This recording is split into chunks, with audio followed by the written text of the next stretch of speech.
I am recording. And, Okay.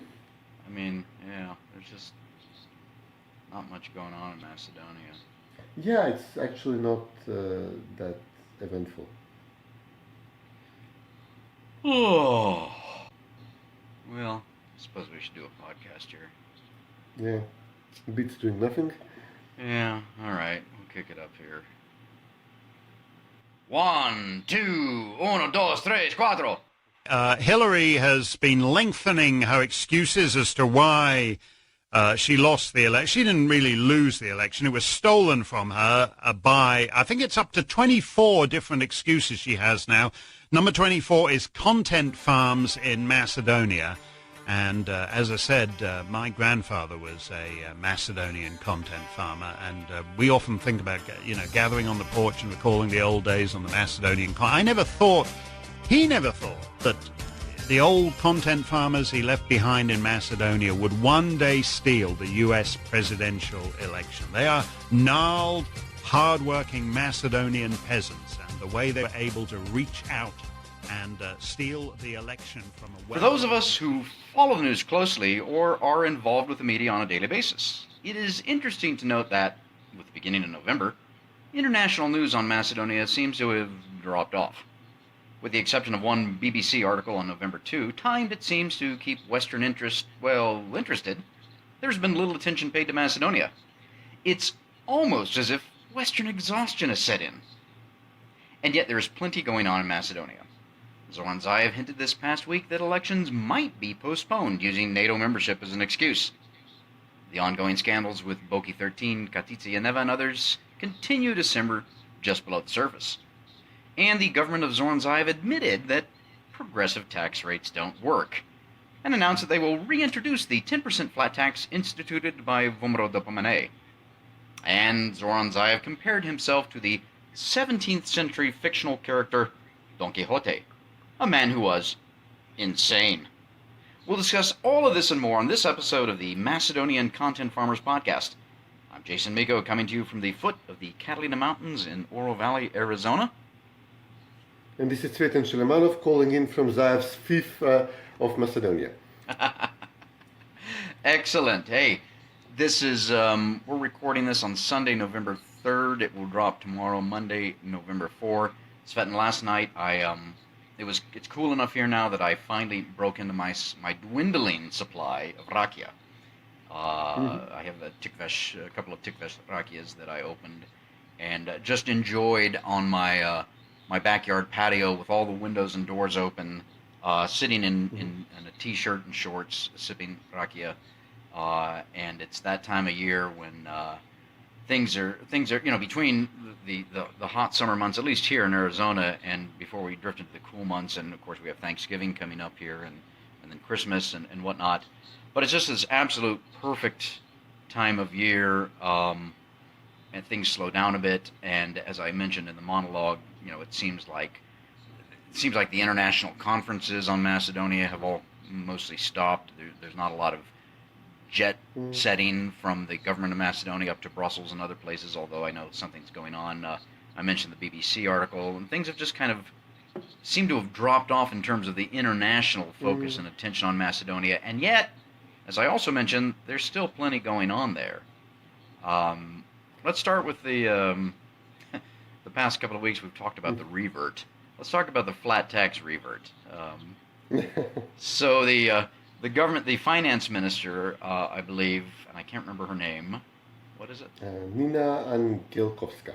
Yeah. So or Nina Gruper. She's best known for copying the Groupon website from Canada and using the very similar name, similar website for a similar purpose, and that makes her a tech innovateur or something. Exactly. So, but she admitted what we all know, and I did tag Grover Norquist from Americans for Tax Reform this week on it. So the progressive tax rates don't work.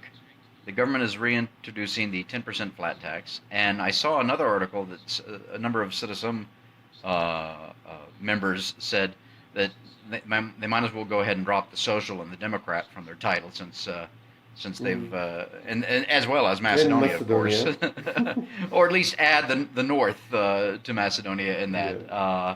What's Well, the they're known as the party because they were the only party which was allowed in their height of power. So in communist times, so yeah, they could just go as the party, and that would be enough. VMRO is known as the organization, alluding to the deeper, greater, being something greater than just a party, just a faction. While SDSM are often referred to as the party, or were in communist times, at least. yeah. Interesting. Good to know. What's been the reaction there that other than what I've seen in the media? Well, I mean, this was a stupid idea. Obviously, Zaev couldn't explain it on the merits. He was given the same question as Barack Obama was back in the day. What if the progressive tax yield less revenue for the budget? So basically, what's the point of it? While at the same time creating burdens and complicating the entire process and chasing businesses away. And he defended it well. I don't remember the exact quotes, but it was along the lines of progressivism, social justice, equality. We can't live with the 1% being more richer than the 99%, as Bernie would say. And after a while, they even wanted to introduce to tax bank deposit interest. They wanted to tax at 15% the real estate revenue, if you're rental revenue for your apartments. Okay. Right. And basically, people were, again, why would you tax my bank deposit money? Okay, it makes sense to tax my shareholder revenue, which was taxed at 10%, at more than 10%. But if it amounts to a significant sum, but why tax my rental income, and especially my bank deposit income? And eventually, Quatro and Jason, who is the richest member of government, after selling one energy trading company to the Greeks in the midst of the negotiations for the name issue, which drew scrutiny even in Greek media. It was too corrupt even for a Greek for the Greek press. And then, gaining all sorts of access now that he's deputy prime minister to government contracts and innovation fund money, etc. So he started discussing that he's opposed to the tax, opposed to the progressive taxation, and eventually now that Dragan Tivdovski, the former finance minister, is out, so is his advisor from the far left fringe Levica group, Branimir Jovanovic.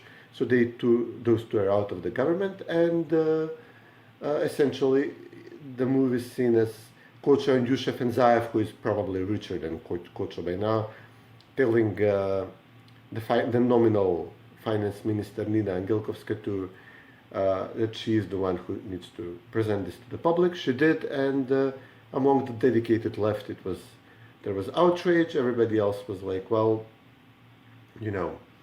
what do we have you here for if it's not, we might as well go back to having Gruevski in charge if this is how you're going to do it. Right. Well, I think without getting too deep into the weeds on economic policy and fiscal policy and taxation and things like that, I think what this simply says is that the policies advocated by Citizen, by Zoran Zaev and his government, and it's worth remembering that Citizen before 1991 was the League of Communists of Macedonia, that their policies just don't work. And they themselves are admitting this by abandoning their progressive tax rate and adopting the flat tax, which so many other countries in Europe did before them, and it works out fine. And government raises more tax revenue with that than they do under a progressive tax rate.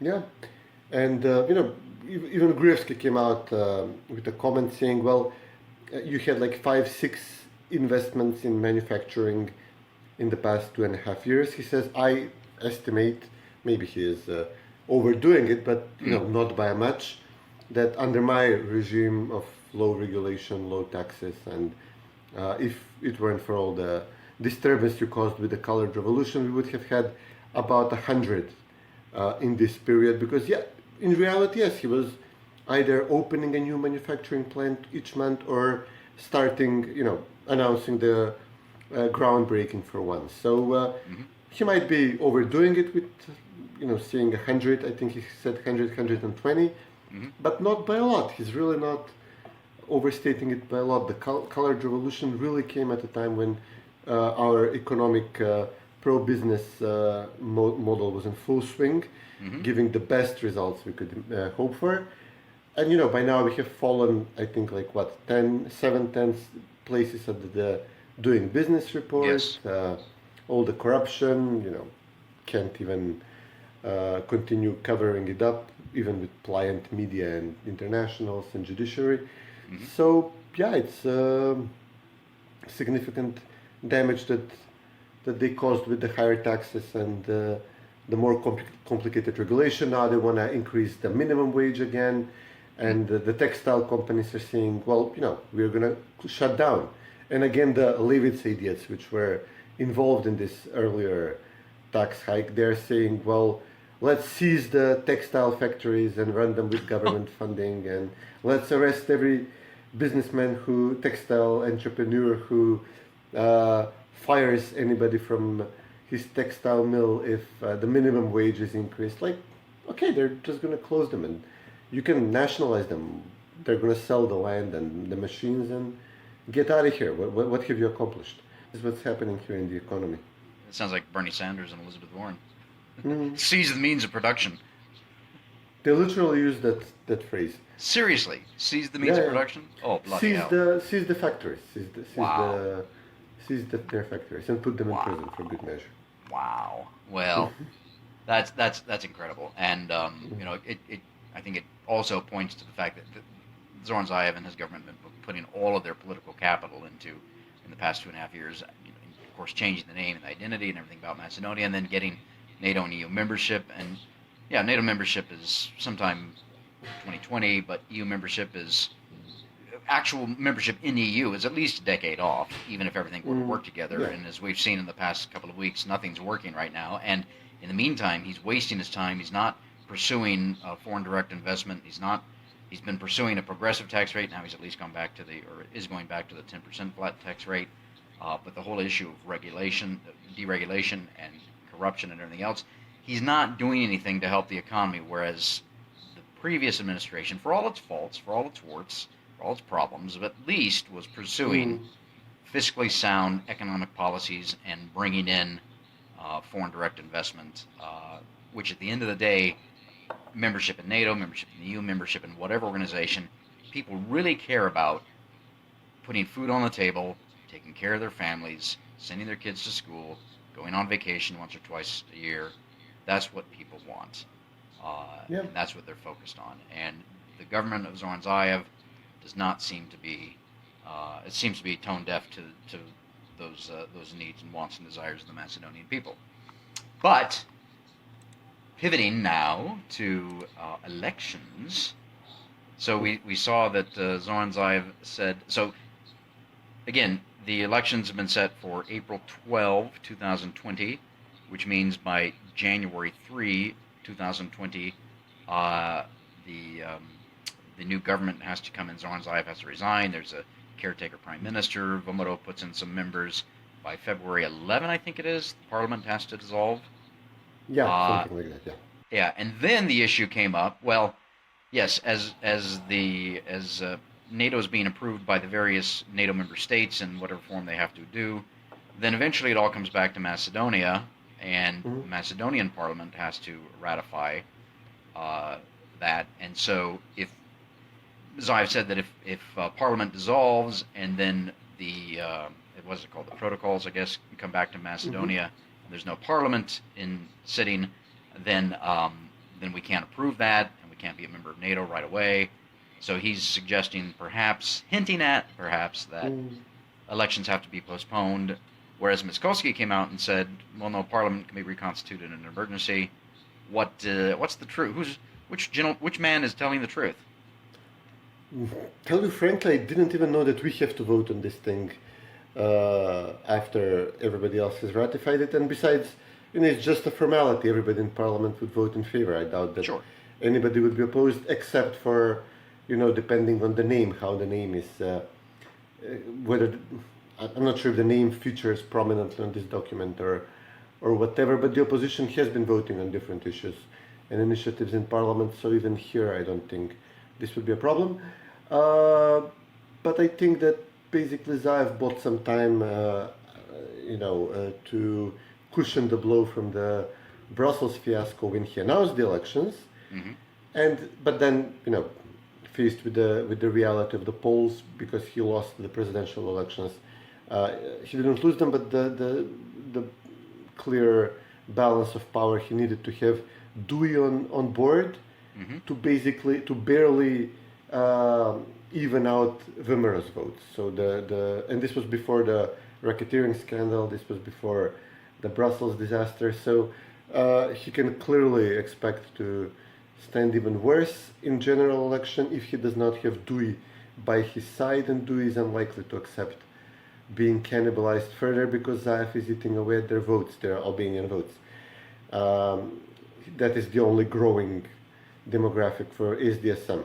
Right. So if everybody runs independently, Vimera easily beats SDSM. And even Mickoski hinted at the possibility of a pre-election coalition with some of the opposition Albanian parties like BESA and the Alliance, which would devastate SDSM. This would destroy SDSM if they do not have a coalition with Dewey at the same time. Right. So, faced with all this, Zaev is obviously looking for a way out.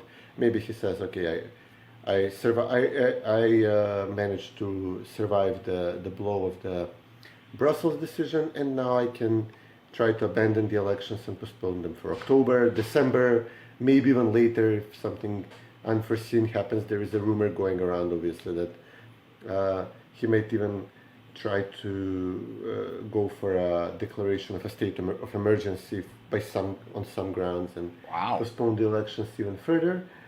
Of course, that's what he did leading up to the 2016 elections when he was in opposition. Was all the parties had agreed on a date, not once, but at least twice, maybe 3 times, I can't remember now. And he had agreed, and then he said, no, we have to wait until this, that, and the other.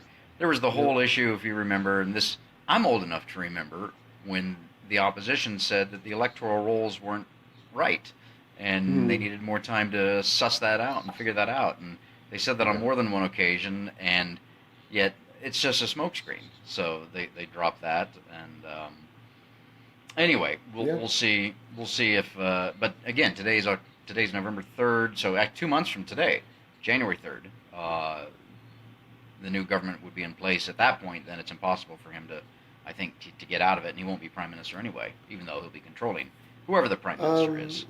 He could still roll it back. Gruevski did it once, basically. We recalled parliament after it was dissolved at one point, which is incredible. I mean, never been done. And afterwards, he basically reconstituted the government without the opposition, with Dewey as a coalition partner. So Zaev could do this until parliament is dissolved, and even afterwards, we just can't trust Zaev to uphold his word. That's the bottom line. I mean, you can't expect him to. He's going to play Calvin ball. He's going to make up rules as the date approaches. That's a given with him. Right. So you got to hold his feet to the fire. But let's assume that we do have elections on April 12, 2020. Now, of course, the narrative within the Western elites who do not like Vomero because they're quote-unquote nationalist, which means scary, and because Zaev is still their boa, they're all starting to put out the narrative that Vomero could come back and reverse Prespa. I saw that the editor of the Greek daily Katamarini, Tom Ellis, had an op-ed out in Katamarini. Granted, he's Greek, but he said, quote, in any case, the point right now is to ensure that the deal, meaning Prespa, is fully implemented, as the present government has insisted, meaning the government of Mitsotakis, and, quote, and avert a victory of the nationalist opposition in April snap polls in the inward Macedonia and the destabilizing effect this would have. So that is the new narrative coming out from the Western elite, that Vomero Dopmane is nationalist opposition. That people like Gordana, who ran for president on the Vomero ticket, is a nationalist. That everybody who opposes the Prespa agreement is a nationalist, and therefore these are very frightening and dangerous people, and they should be nowhere near government policy, and they certainly should not be elected.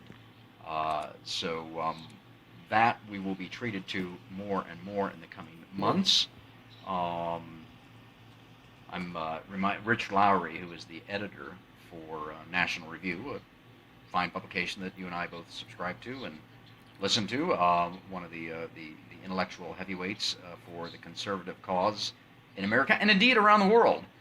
Rich Lowry, the editor, has a new book coming out this week, which I'm very much looking forward to. The Case for Nationalism, How It Made Us Powerful, United, and Free. Comes out on Tuesday, so we'll definitely be posting about that and writing about that and seeing what he has to say about what nationalism actually is, since so many people seem to be frightened by it. We discussed this the last episode. Basically, the Greeks are advising us how to drop out of the Prespa Treaty, and we are advising them, because this is one of the most annoying elements of the name issue talks, is that we don't want to be seen that we are to blame for passing out on an opportunity to resolve it, and now that it's resolved, and making quotation marks, that we would undermine the resolution, which has been internationally welcomed. So basically the Greeks are telling to us, okay, why don't you use the Article 110b and declare that you're stopping all domestic implementation, because it's in the treaty, it's not violation of the treaty if you do it, if you stop issuing documents and stop using the name North Macedonia domestically. And as soon as we do, they would run to the internationals and say, look, they're violating the treaty, and they would block Macedonia from opening accession talks directly, not just through France, or pairing us with Albania to block us through the Netherlands. They would block us directly. This is their defined idea of the Mitsotakis government, how we should torpedo the treaty on our own and get blamed for it. And both Pendarovsky, Nikola Dimitrov, and eventually Zaev said that they would do this. But after they read the immediate 1-2 blow from the Greek media, on one hand, Katimirini tells us do it, and then on the second blow they tell us, but this is a violation of the treaty. Zaev immediately backpedaled and said, no, I'm going to implement it in full. I think he did this a couple of times, twice. Oh, yeah. He announced it, then backpedaled, announced this, he's going to do this, then backpedaled again. While Vomero is trying to stay clear of this game, they're not saying we're going to use the article. They went to Greek media through Timcho Mutsunski, and then Christian Mickovsky, the party leader, repeated the statement that we are Macedonians from Macedonia without using the adjective. And they're saying, they're putting this impossible condition to torpedo the treaty. Vomero says we need 80 votes in parliament and a majority of Albanian votes in favor of abandoning Prespa Treaty, which is impossible. And in this case, we will walk out of the treaty immediately. Or if not, Vomero says we're going to join the EU.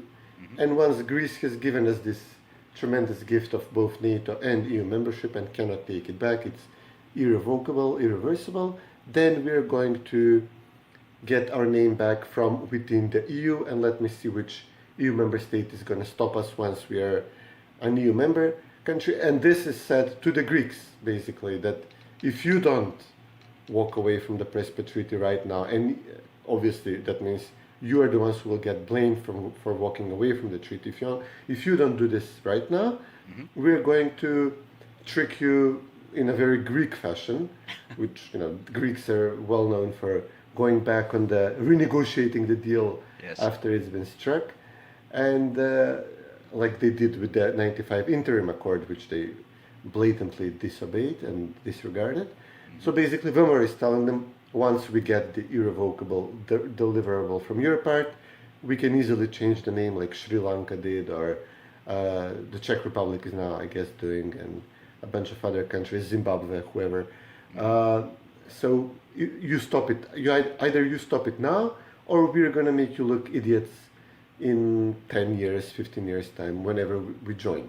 Right. So this is where we stand. This is the balance of power. We are agreed with Mitsotakis and the Macedonian right that we want to break the treaty, but we are not agreed as to who we want to be blamed for violating the treaty. Right.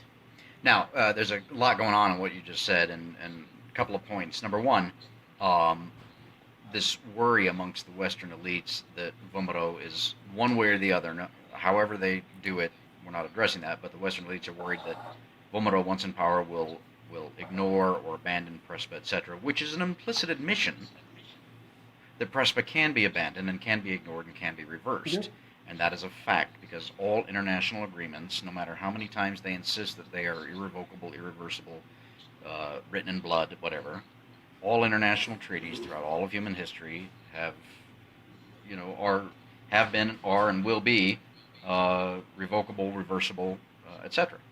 That's number one. Number two, so Miskovsky said that, if he can't get the 80 votes and the Albanians to undo Prespa, which is unlikely at this point, then we're going to get in the EU and then reverse it after we get in the EU, and that's all fine. Now, there is a danger here, and I think it's important to bring it up and discuss it. And it's something I write about in an article I was working on that'll be out next week, I think. And that is the issue of timing. And this is what I think that Zoran Zaev and his people and the Western elites and their people are all counting on. And it is the very issue of time itself. So let's just say 15 years from now, so let's just call it 2035, Macedonia is finally in the European Union. Of course, the European Union still exists, and then says that we're going to go ahead and Vomero's in power then, and we're going to go ahead and reverse it. What Zaev and the Western elites are counting on is, in that intervening period of 15 years, that people in Macedonia, the Macedonians, will come to have accepted the N-word and the adjective and everything that goes with it, and will themselves be calling themselves North Macedonians or Northern Macedonians, and everything that goes with it. And that's what they're counting on. They are banking on the issue of time.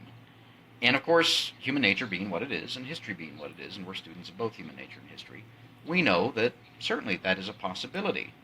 I think true Macedonians will never, ever abandon Macedonia and the fact that they are Macedonians, and that the culture and identity and the heritage and history and faith and language and everything else is Macedonian. But that is something I think that folks should be aware of and taking into the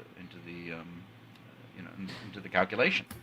Now, having said that, of course, we could all be wiped out by the sweet meteor of death in 10 years, and then it won't really matter. But setting aside SMOD and things like that, these are issues that have to be thought about and dealt with and planned for and prepared for. Yeah, I mean, ideally, France gives a hard no for in perpetuity. They announce in what would be now not in Zagreb in May that there will be no opening of EU accession talks. Period. And we can, and by then, I suppose our parliament has ratified the NATO accession treaty, whether this parliament or the next one, and we can just walk away from the treaty on the spot, because what's the point of the Prespa Treaty unless we are negotiating for EU membership? I mean, there's really it was not imaginable that we would do anything like this ever, and we didn't. I mean, people voted against. The parliament had to be blackmailed and bribed, etc. A police state had to be reintroduced again since communist times, and the internationals need to put all sorts of support for Zaev to remain in place: wiretaps, PR advisors, security guarantees, threatening us with Albanian terrorists, and everything just to maintain this pressure. But what's the point of all of this if there is no EU accession talks? I mean, we could join some sort of like Norwegian or Swiss style economic union, even without Greece approving this. Obviously, Greece would have a huge amount of egg on his face if we join NATO, and then because of this we walk away from the treaty immediately. But the Greek government can say, well, it was Tsipras who signed this treaty, it was his fault, he ratified the NATO accession for the Skopjans, we voted against. Yeah, well, that's what they call us, or the Firomians. They always will. Or the Gypsy Skopjans or something. Yes. So, or the Moncodonians, Mancedonians. All right, I'm getting carried away. So, they can blame the previous government and say, okay, we're not gonna let them join the EU, but okay, NATO is a done deal. Americans are I suppose, happy, and the Europeans, those who are supporting Zaev, can console themselves with what people like me have been offering them for so long, like a graceful exit scenario. They can just acknowledge, okay, we cannot carry on this type of pressure on this country forever. Eventually, they will, let's say they join the EU, eventually they're going to have Vemera come back to power. And even if Vemera doesn't come back to power, just look at Zaev, this level of crime and corruption. He's literally angling to become a drug lord and a major racketeering force. I mean, this is what our economy is based on, racketeering at this point. Yeah. So we either end up with a Visegrad-style, pro-sovereignist, like nationalist, as they would call us, government in a EU member state, like a Visegrad 5, 6, 7 by then, if Serbia joins, if, Bulgaria is a strong candidate of joining the Visegrads. Albania would also be a strong Visegrad candidate. Or we end up with a kleptocratic, drug exporting, migrant trafficking country under Zaev, which we have to prop up under this, we have to lose face, we have to defend people like Katica Janeva, we have to, break our promises we gave on Twitter that we're going to call them Macedonians, then we forget, we keep calling them North Macedonians. I mean, this is what the Zaev supporters in the media, in the international media keep doing. So basically they might cut their losses, comfort themselves with, okay, we tried, it wasn't meant to be, they joined NATO, and who cares about the rest? Macron is to blame, blah, blah, blah. It's a graceful exit. I mean, we just tell them, okay, but you don't want us there. I mean, imagine what kind of a country we would be there. We would not be one of your, we would not vote like Dutch, or like, even the Danish people are now too nationalist for them, like, I don't know. Or the French, or just the Germans or the Swedes at this point are still palatable to these people, I guess. Yes. So, just why do you want us there? We would just mess it up for you. Happily. Yeah. We'd be happy to mess it up for you. Yeah. Hey, you mentioned Katica Janeva, and I had mentioned in the opening monologue the scandals, and that's another thing that we haven't heard too much about this past week. What is the latest? Because you and I both know, everybody knows, that the Zaev government would like nothing more than these scandals to just simply quietly go away, and maybe for a Jeffrey Epstein to be pulled on Boki and Katica while they're in detention type thing. What's the latest that you hear there? There was a crazy interview by the prosecutor which essentially put Katica Janeva in prison, was angling to take her place, possibly her money as well. Vilma Ruskaska, she had an interview in which, even at basic questions, she seemed like drunk out of her mind, or very, very weird. She would do like 10-second breaks before she would begin to answer. She was exceptionally careful how she picked her words, walking on eggshells. She threatened a journalist who published testimonies from the case, which revealed that Zaev and Shekerinsky and Nikola Dimitrov were at the very least informed about the scandal, as claimed by Orce Kamchev, the businessman who was being racketeered. This is his testimony, which was leaked.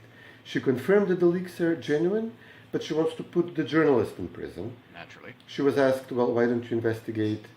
I mean, not to mention that you were a colored revolution protester. You had a very different view of publishing officially, secret, illegally obtained documents which reveal criminal actions on the part of the government. Then you were in favor of this. When it could be used against Gruevski, now you're opposed, you want to put the journalist in prison, blah, blah, blah. Putting all this aside, do you want to maybe investigate your own prosecutors or who leaked the document to the journalist? And she would stand like an idiot for 15 seconds and say, well, it's not convenient to go through their phones of her prosecutors. They're probably innocent anyway. Like, crazy. Like, if you believe that your prosecutor is leaking evidence, I mean, maybe tomorrow he will leak evidence about a drug bust or a real crime. This is a heroic act of whistleblowing on the part of my colleagues in Infomax. And you want to put him in prison, but can't go after the prosecutor. And the way she said it, and the way the journalist kept asking her about this, it sounded like she's clearly saying that, well, I cannot just go start a criminal investigation on my own, basically saying that I need to get a green light from somebody to do this. And even the journalist who is very pro-SDSM appointed him head of their journalist association, etc. And even he was confused. What are you talking about? This is crazy. You're not supposed to say this. Wow. But it was very bizarre. She confirmed those funny elements from the case, that there was apparently a picture with Katica Janeva in rap video style, or maybe like Breaking Bad style, like when she's probably laying on piles of money or throwing them in the air or stuff like that. This video apparently exists. Wow. And that she had like a gold-plated Louis Vuitton bag which had KJ on it, Katica Janeva. It's... well, or maybe Kamcha Fjordan, that's the name of the business. So he can also, maybe he bought it for himself, but it's a lady's bag. Yes. Right?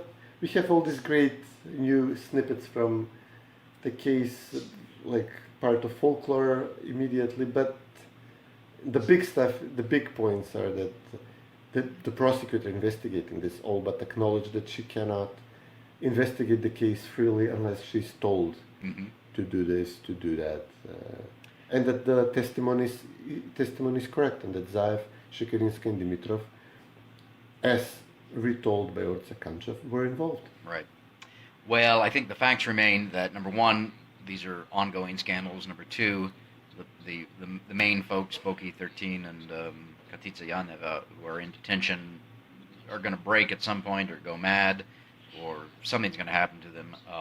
There's still more information, as you alluded to, that's out there circulating around, that people like Lara Skaiser and Branko Geroski and others are going to want to bring this information forward, and there's just no satisfaction. There's no closure to this, because it's just kind of hanging like to borrow from the 2000 elections here, it's like a big hanging Chad that is hanging over the whole government of Zaev, and we haven't seen the end of this, I guess is the bottom line. No. Oh, yeah. Not even close. Yeah. Hey, I just put out a column on Medium and it's Vest.mk, so both in Macedonian and in English. It amused me, Cvetin, this week, or last week I should say, that Zaev had an interview with Euronews, and he compared himself to Don Quijote. Yeah. So I just had, it was just too good to pass up. I don't think that Zaev has ever read Don Quixote. I have. It's been about 10 years. It's a long book, over 700 pages. It's actually two separate books that Miguel de Cervantes wrote. But the facts of Don Quixote are that, and again, Don Quixote is a fictional character from the 17th century, probably one of the most important pieces of Western literature ever written. But Don Quixote, the character, he read many books and works about noble knights and their adventures, and then he went insane. And then he went on multiple adventures in attempt to emulate those knights and their adventures. Towards the end of his life, he recovers from his insanity, and he apologizes for his misadventures, and then, of course, he dies. So I thought it was interesting that Zoran Zaev compared himself to Don Quixote, because Don Quixote was clearly insane. And as I point out in the article, the one thing we don't know about the adventurous, the imaginative gentleman Don Zaev de la Mrtino. Mm. The one thing we don't know about him is if he is going to Del Norte. yes, if he is going to recover from his insanity and apologize and recant of his misadventures. But that part of the story remains to be seen. What else we got to talk about? Yeah, it was the part I liked in the interview is apart from Don Quixote and his complete misreading of the book, is that this is the interview where he's actually announced that he's going to block the implementation of the Prespa Treaty unless we're allowed to open new accession talks. Right. But then when the Greeks responded angrily to this, and then he goes out and he literally told, I think it was like a brief impromptu press conference, he said, no, but this is a message which I sent to our European friends. So he's basically saying the loud part, the quiet part out loud. He's saying, well, yeah, but I'm bluffing to the Europeans, don't you know? I mean, I'm telling them that we're going to walk away from the Prespa Treaty, but I'm not really going to do this, tell my Greek friends that I'm not going to do this, but I'm just saying this so I will scare my European friends so they think that I'm going to do this and they will give us the right to open EU accession talks. And this is like when he was trying to scare the Europeans, he was threatening them that he's going to resign in Brussels, that he was telling them that he's going to resign from his position and the scary Weimar nationalists are going to take over unless they give him the right to open EU accession talks. And how well that worked out for him. Eventually, apparently, they don't take his threats too seriously, especially when afterwards he says, oh no, I'm just bluffing, guys. It's a bluff, don't worry. I'm not going to do it. Yeah, what's weird is he actually announces his strategy. He puts out a press release announcing his strategy, which is just odd. It's I don't quite understand what he's thinking, or if he is thinking. So anyway. No, it's great. It's so funny. Yeah. Well. Yeah. Well, why don't we take maybe we can go to our farmer's picks. Yes. And let's just go right into the farmer's picks. Close it off slowly. Yeah. I think we both have. We talked a bit before we went online here. The farmer's pick. So I think we both are ending on a high note, a positive note for Macedonia, which is good. Normally I try and do that. You tend to come up, Cvetin, with some doozies that are not so positive, but this is a good one. Let me go ahead. I'll go ahead and start. I found this last week in the Lonely Planet piece that I had talked about, and it linked to this other thing. And I'm a hiker and a backpacker. When I was a teenager, I used to hike, overnight with backpacks all the mountains here around southern Arizona. Then I got out of it for a while, and in the past 7-8 years, I've started doing it again with one of my brothers-in-law and a couple of other buddies, and it's just great to get up into the mountains and that's with our packs and just to visit God's beautiful creation and the pine trees and the mountains and whatnot. It's the only place I ever get to ignore and forget about international affairs. Sometimes even Macedonia, although I always bring my Macedonian flags with me to get one pick up there in the mountains. But this is something I found last week. It is a trail that goes through Macedonia, Albania, and Kosovo. It's a project of one of the German groups. It's called I think it's pronounced Skardus or Skardus. And it says, so it's a high trail, goes through the Shar Mountains. So, and that's what Skardus is. It says, Skardus is a Roman name later translated into, which means Shara, or Shar. And it looks like this fantastic hiking trail high up in the mountains of Macedonia as well as Albania, Kosovo, through the beautiful pastures up there, and I just really want to get back there and do this hike. Anyway, we're gonna put a link to the High Skardus trail, and for the adventurous ones out there, encourage you to grab your backpack and your hiking poles and go out and just enjoy the beautiful nature of Macedonia. So that's my farmer's pick. What's your farmer's pick, Cvetin? Well, we have a new movie. I famously try to steer clear from Macedonian movies. They're so bleak often, and this one will probably be exactly one of those. Okay. But it comes from Milcho Manchevsky, so comes highly recommended. Sure. The guy who did the first such Before the artsy, national issues, Balkan Wars movie, Before the Rain. And he had a number of similarly themed movies subsequently, and now he has a new one. It's called Willow. I haven't seen it yet. I'll consider it. And it seems to be like a story about transcends a historic period, a medieval period, where a woman, I guess, is told she cannot have the child with the man she loves, and then all sorts of horrible things happen to her, as things happen to people in Milcho Manchevsky's movies. And then it swings back into modern times with two sisters, again, family issues, and fertility, family, children. Similar story, but I guess in contemporary times, trying to connect these two periods. The big premiere was a few days ago on the Eve of All Saints, and again, typical Milcho move. And yeah, that's the big cultural development in Macedonia these past few days. Interesting. Okay, good. We'll put a link to that. Typical Milcho, where he goes between the current, the present, and the past. It sounds like, from what you mentioned in the movie. I haven't even read about it yet. I haven't even seen the trailer, but I know it's out. So yeah, we'll put a link to that. I think Before the Rain, I saw that he had a tweet out the other day. I think Before the Rain is now 25 years old, quarter of a century, something like that. Yeah, makes sense. So anyway, 95, I think. yeah. So let me just see real quick here before Yeah. we run. 1994. Yeah, 25, quarter of a century years old. 94. Yeah. I have it in my collection, of course. It's a great one. But okay, good. Well, that's a robust podcast. As I mentioned, the internationals seem to be exhausted by Macedonia. Can't blame them. But there's always something going on, and well, look forward to talking to you about next week about the previous week's events. We'll have something wrapped up for next week. Absolutely. All right. Take care. Take care.